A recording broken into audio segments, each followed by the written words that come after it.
ते अडकलेले आहेत, परंतु ते सुरक्षित आहे आणि तिथलं शासन जे आहे त्यांच्या मदतीला आहे आणि त्यांचं म्हणणं आहे थोडा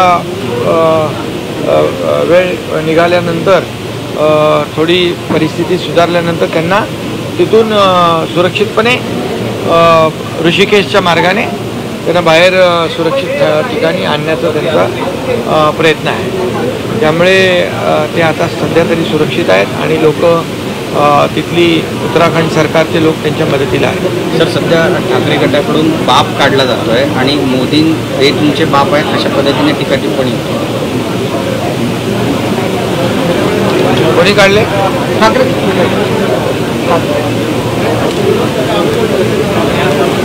बाप कोणाला म्हणाले?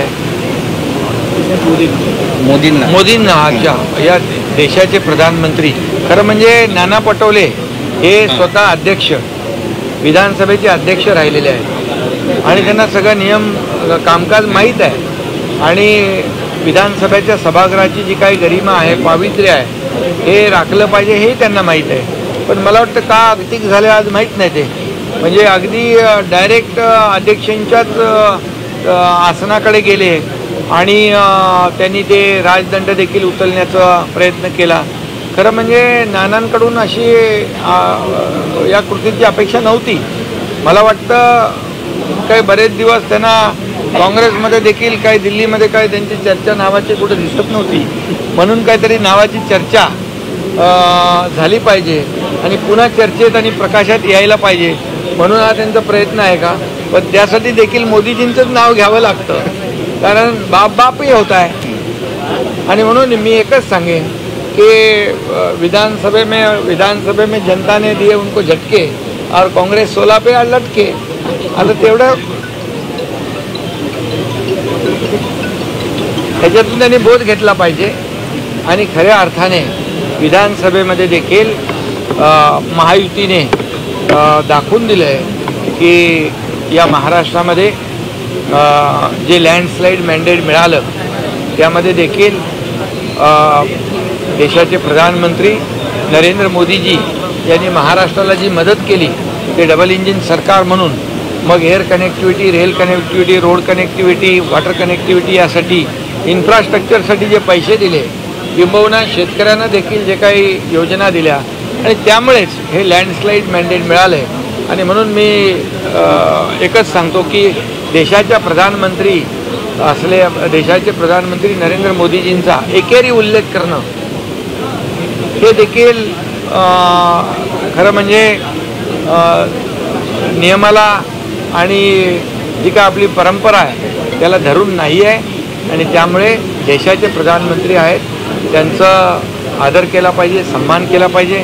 जसे काँग्रेसचे राहुल गांधी देशाच्या बाहेर जाऊन देशाची बदनामी करतात, प्रधानमंत्री नरेंद्र मोदीजींची बदनामी करतात, आता नाना पटोलेंनी आणि त्यामुळे ते चर्चेत येतात आणि म्हणून नाना पटोलेंनी देखील प्रधानमंत्री महोदयांचा एकेरी उल्लेख करून चर्चेत राहण्याचा मला वाटतं हा केविलवाना प्रयत्न केलेला आहे। मनसे आणि शिवसेना ठाकरे गट एकत्र जल्लोष विजय जो आहे तो साजरा करणारा मेळावा आवाज मराठीचा आणि पत्रक जे आहे ते त्यांनी प्रसिद्ध केले, ज्यामध्ये नाना पटोले जो विधानसभा के अध्यक्ष रह चुके हैं, उनको ये विधानसभा का अध्यक्ष पद उन्होंने जब यहाँ पर अध्यक्ष पद पर थे तो सभागृह की सदन की गरिमा जो है उसका उनको ख्याल भी है, उसकी पवित्रता रखने का उनको पता भी है, नियम और कानून कामकाज का भी उनको पता है क्योंकि अध्यक्ष रह चुके हैं। और आज नाना पटोले इतने एग्रेसिव हो गए कि वो डायरेक्ट उन्होंने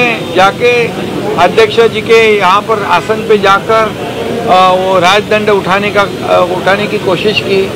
तो ये तो नियम का भंग है, सदन का अवमान है और इसीलिए जो कार्रवाई अध्यक्ष महोदय जी ने की है वो बराबर है। और उसके साथ मैं ये भी कहूँगा कि पिछले कई दिनों से नाना कहीं दिख नहीं रहे थे, नाना हो गए थे, तो इसलिए फिर से दोबारा वो चर्चा में आने के लिए आदरणीय नाम भी उनको प्रधानमंत्री जी का ही लेना पड़ा। लेकिन ये एक आदरणीय प्रधानमंत्री जी होते हैं, हम लोग उनका जो नामोल्लेख करते हैं, नाम लेते हैं, अदब से लेते हैं, आदर से लेते हैं। लेकिन उनका वक्तव्य जो है प्रधानमंत्री जी के बारे में अपमानजनक था। ये दुर्भाग्य की बात है, ये दुर्भाग्यपूर्ण बात है। आखिर प्रधानमंत्री देश के प्रधानमंत्री होते, 140 करोड़ जनता के प्रधानमंत्री है और उनका सम्मान करना हमारा काम है। और जैसे राहुल गांधी विदेश में जाकर देश का और प्रधानमंत्री जी का अवमान करते हैं, बदनामी करते हैं और तब उनको लगता है मुझे बहुत बड़ी पब्लिसिटी मिलती है, वैसी कोशिश मेरे ख्याल से नाना पटोले जी ने की है। लेकिन नाना पटोले जी ने, उनको पता है कि आखिर बाप ही होता है। तो आज हम देखते हैं कि महाराष्ट्र में भी लैंडस्लाइड मैंडेट जो मिला है, इसकी वजह ये केंद्र सरकार ने भी, मोदी जी ने भी हमें इस महाराष्ट्र के इंफ्रास्ट्रक्चर के लिए रेल कनेक्टिविटी हो, रोड कनेक्टिविटी हो, एयर कनेक्टिविटी हो, सभी पोर्ट के लिए, जो वाधवान पोर्ट है, ये सब बड़े बड़े प्रोजेक्ट के लिए, जो अटल सेतु है, ये बड़े प्रोजेक्ट जो है, समृद्धि महामार्ग है, इसमें केंद्र सरकार ने भी काफ़ी हमें सहयोग किया है और इसीलिए ये राज्य में लैंडस्लाइड मैंडेट हुआ है। इसलिए अभी तो उनको 16 पे अटकना पड़ा है। कितना बड़ा झटका लोगों ने दिया है कि 16 पे अटका है। अभी उसमें से उन्होंने ध्यान रखना चाहिए। अगर ऐसी बात करते रहे सिंगल वर्ड में प्रधानमंत्री जी के बारे में, तो उनका अगला रिकॉर्ड स्कोर है वो सिंगल डिजिट पे आएगा, सिंगल डिजिट पे आएगा। उत्तराखंड में जो हमारे यात्री आते हैं, आपने उनकी मदद की है, क्या स्थिति है अभी, क्या किया है? उत्तराखंड के पर्यटन मंत्री हमारे सतपाल महाराज और वहाँ के हमारे उत्तराखंड के आदरणीय मुख्यमंत्री, उनके जो स्पेशल सेक्रेटरी है, उनसे भी मेरी बात हुई। एक आकाश यादव जो टूरिस्ट है, उससे भी मेरी बात हुई।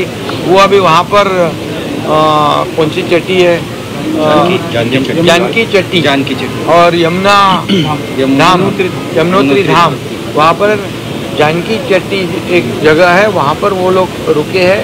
वहाँ लैंडस्लाइड हुआ है, लेकिन मेरी बात हुई है वो टूरिस्ट लोगों के साथ में, महाराष्ट्र के लोग हैं और वो अभी सुरक्षित है और उनको वहाँ की सरकार, वहाँ का प्रशासन पूरी तरह से मदद कर रहा है और जल्द से जल्द उनको सुरक्षित यहाँ पर लाया जाएगा। कल कांग्रेस के इधर दिल्ली में गए थे, लेकिन अभी कांग्रेस कह रही है कि हम अकेले लड़ेंगे। महाविकास आघाड़ी में फूट पड़ती नजर आ रही है। कांग्रेस नेता को कहना है कि हमको अकेले लड़ना चाहिए, इसलिए आज नाना पटोले जी ने ऐसा किया क्या विधान भवन में, विधानसभा में?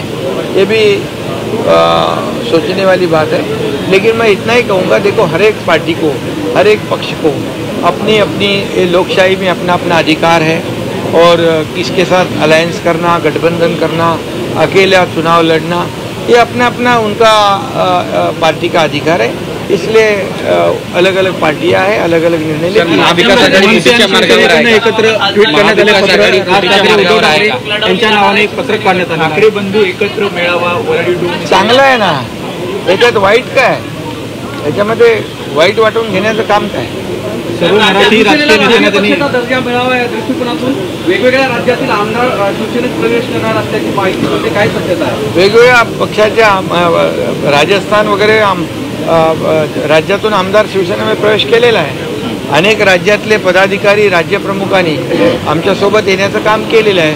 त्यामुळे आता शिवसेना राष्ट्रीय पातळीवर मोठ्या प्रमाणावर वाढते आणि नक्कीच या ठिकाणी देशभर शिवसेनेचं काम आणि हिंदुत्वाचा जो का आपला विचार आहे तो पुढे जातो।